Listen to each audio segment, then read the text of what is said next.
बेनज़ीर का सियासी मामला है, कतल है। हुण जिहड़े मुखालफ ने ज़्यादा जिहड़े ना पाकिस्तानी वो ज़्यादातर लोग जिहड़े ना वो उन्हां दे खिलाफ ने पाकिस्तान च। तो वो मुखालफत च फिर ऐसियां ऐसियां चीज़ां करते हैं जिहदी एक मैं मिसाल पे करके देना।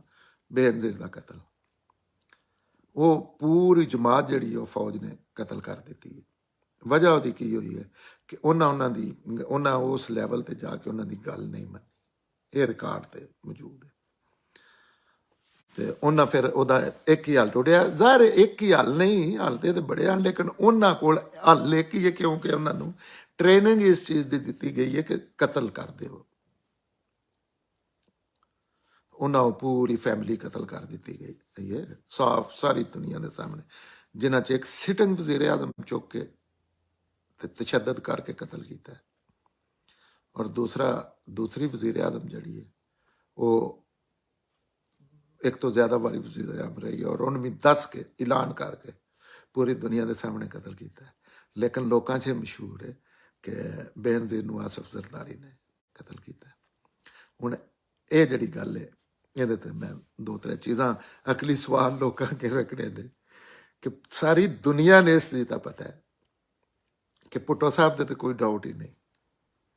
ज़ाहिर है जैसे तुहाडा कब्जा होंदा है, गलबा होंदा है हर चीज़ ते तुसी मसलन बोलन तक ते कब्जा, आवाज़ साह लैण ते कब्जा है उत्थे फौज दा शुरू तो उहदे च भट्टो साहब नूं ते उन्हां ने इहदे ते कोई ये नहीं आखण लगी कि नहीं किसी होर ने कतल किया। वो सिटिंग वज़ीर आज़म ने और उन्होंने तशद्दद करके कतल किया।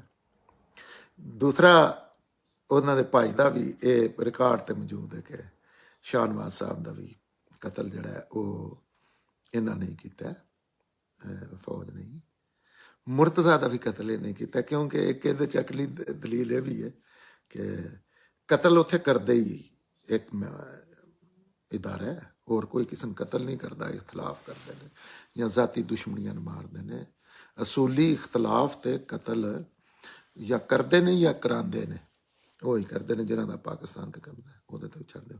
हुण बेनज़ीर का जोड़ा मामला है जोड़े लोग क्लेम करते हैं वो दुख होंदा है उन्होंने अकल ते उन्होंने इलम ते कि बेनज़ीर जी सब तो ये सब तो अच्छी इनफॉर्मेशन कौन दे सकता है बेनज़ीर के कतल च। बेनज़ीर मकतूल की गल सब तो वड्डी होनी चाहिए है जिन्हों कतल किया गया। कातल की गल जिन्हें कतल किया है वो गल सब तो वड्डी होनी चाहिए है। ये मतलब ये तो दो राय हो ही नहीं सकती। परला बंदा कोई आंदा भी है पिया क्या सराइयां करके कि यह वजह तो यह वजह तो यह वजह तो बेनज़ीर रिकॉर्ड से ये चीज़ दस के गई है बल्कि ना लिखा के गई कि मैंने कल इन्हें कतल करना है और वो कतल करने वाले ए लोग ने जिन्हों में सब तो टॉप ते फौज का नाम से। ज़ाहिर है दूजी जो परवेज़ लाई का नाम से तो सपोर्टिंग क्योंकि वो भी मेरा ख्याल है जो फौज का कब्जा ना हो तो वो भी इस तरह की गैर इंसानी हरकत नहीं करन लगे मजदूर लोग ने। लेकिन ज़ाहिर है उत्थे फौज कब्जे की वजह तो बड़े लोगों की मजबूरी है अपनी सर्वाइवल वास्ते लितरां तो बचन वास्ते उन्होंने आखे लगते। बेनज़ीर रिकॉर्ड ते कह रही है कि मैन इन्होंने कतल कर देना है और दूजे अटैक चो कतल किया गया और इंटरनेशनल सतह पर भी ये गल ओपन है और उत्थे लोकल भी और उसका नाम लिखाया गया बकायदा प्रैस कॉन्फ्रेंस करके। अच्छा कतल करने वाला फौज का जड़ा आर्मी उस चीफ से मुशर्रफ वो भी कह रहा है कि इनमें कतल कर देने इंटरनेशनल मीडिया ते भी तो लोकल भी क्योंकि वो आंदा मेरी ये गल नहीं मान रही क्योंकि बेनज़ीर दी पीपल्स पार्टी की जेन्युइन स्ट्रगल है। पाकिस्तान दे सब तो संकीन मसला एक ही है कि फौज सिस्टम नहीं चलन देंदी, सियासी मामलों च हिस्सा लेंदी है और सिस्टम नहीं चलन देंदी। यही असल मसला है, दूजे सारे साइड फैक्ट ने और वो जेन्युइन एक ही लोग ने जिन्हें मुखालफत की एज ए पार्टी और भी लोगों ने एज ए पार्टी और अज तक ए सैकंड तक कर रहे हैं उन्हें अपना मौकफ पीपल्स पार्टी और खात्मा बिल खैर नहीं जड़ा ਕਤਲ ਦੀ ਸੂਰਤ 'ਚ ਪੂਰੇ ਨਸਲਾਂ ਖਤਮ ਕਰ ਦਿੱਤੀਆਂ ਗਈਆਂ ਨੇ। ਇਹ ਵੀ ਉਹਦੀ ਸ਼ਹਾਦਤ ਹਕੀਕਤ ਔਰ ਸਾਹਮਣੇ ਆਉਣ ਵਾਲੀਆਂ ਗੱਲਾਂ ਨੇ। ਐਨੀਵੇ ਮਿਸਾਲ ਬੇਨਜ਼ੀਰ ਦੇ ਰਿਹਾ, ਤੁਸੀਂ ਜ਼ਿਆਦਤੀ ਦੀ ਹੱਦ ਵੇਖੋ। ਬੇਨਜ਼ੀਰ ਲਿਖ ਕੇ ਦੇ ਗਈ ਮੈਨੇ ਬੰਦੇ ਕਤਲ ਕਰ ਛੱਡਣਾ। ਅੱਛਾ, ਜਿਹੜਾ ਕਤਲ ਕਰਦਾ ਉਸ ਆਖਿਆ ਮੈਂ ਬੇਨਜ਼ੀਰ ਨੂੰ ਕਤਲ ਕਰ ਛੱਡਣਾ।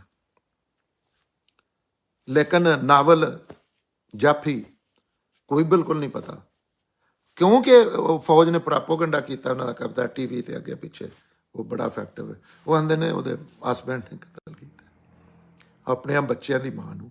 ਕੋਈ ਬੰਦਾ ਆਪਣੇ ਮੁਤਲਕ ਇਹ ਸੋਚੇ ਕਿਆ ਉਹ ਕਰ ਸਕਦਾ? ਆਈ ਮੀਨ ਗੁੰਜਾਇਸ਼ ਦੇਣੀ ਚਾਹੀਦੀ ਹੈ। ਦੁਨੀਆ ਤੇ ਕੋਈ ਸ਼ਹਾਦਤ ਨਹੀਂ ਇਸ ਚੀਜ਼ 'ਚ ਮਿਲ ਸਕਦੀ ਕਿ ਕੋਈ ਐਸੀ ਚੀਜ਼। ਔਰ ਸਭ ਤੋਂ ਮਤਲਬ ਇਹਦੇ ਤੋਂ ਬਾਅਦ ਤੇ ਗੱਲ ਹੀ ਕੋਈ ਨਹੀਂ ਕਰਨੀ ਚਾਹੀਦੀ ਕਿ ਕਤਲ ਕਰਨੇ ਵਾਲਾ ਕਤਲ ਹੋਣੇ ਵਾਲੀ। ਔਰ ਦੋਵੇਂ ਇਸ ਤਰ੍ਹਾਂ ਨਹੀਂ ਕੋਈ ਲੋਕ ਕਿ ਉਹ ਪਾਠੀ, ਉਹਨਾਂ ਨੇ ਇਲਮ ਅਕਲ ਹੀ ਕੋਈ ਨਹੀਂ ਉਹਨਾਂ ਦਾ। ਬੇਨਜ਼ੀਰ ਇੰਟਰਨੈਸ਼ਨਲ ਲੈਵਲ ਦੀ ਜ਼ਹੀਨ ਤਰੀਨ ਔਰ ਨਾਲੇਜੇਬਲ ਖਾਤੂਨ ਹੈ ਔਰ ਬਾਵਕਾਰ ਖਾਤੂਨ ਹੈ, ਇੰਜ ਵੀ ਨਹੀਂ। ਔਰ ਉਹ ਐਸੇ ਉਹਦੇ ਤੇ ਰਹੀ ਹੈ ਕਿ ਨੌਲੇਜ ਵੀ ਜਿਹੜਾ ਆਖਰੀ ਦਰਜੇ 'ਚ ਉਹਦੇ ਕੋਲ ਹੈ ਹਰ ਚੀਜ਼ ਦਾ, ਕਿ ਕੌਣ ਕਤਲ ਕਰਦਾ ਹੈ, ਕੀ ਗੱਲ ਹੈ।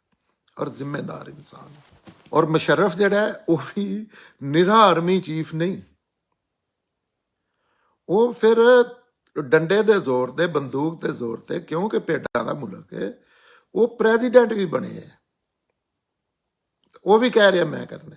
ਔਰ ਵਿਸ਼ਕਾਰ ਐਸੇ ਪਤਾ ਨਹੀਂ ਇਹਨਾਂ ਦਾ ਨਾਂ ਕੀ ਰੱਖਣਾ ਚਾਹੀਦਾ, ਉਹ ਪਾਉਂਦੇ ਫਿਰਦੇ ਨੇ। ਉਹ ਜ਼ਰਦਾਰੀ ਬੇਨਜ਼ੀਰ ਨੂੰ ਕਤਲ ਕਰ ਦਿੱਤਾ।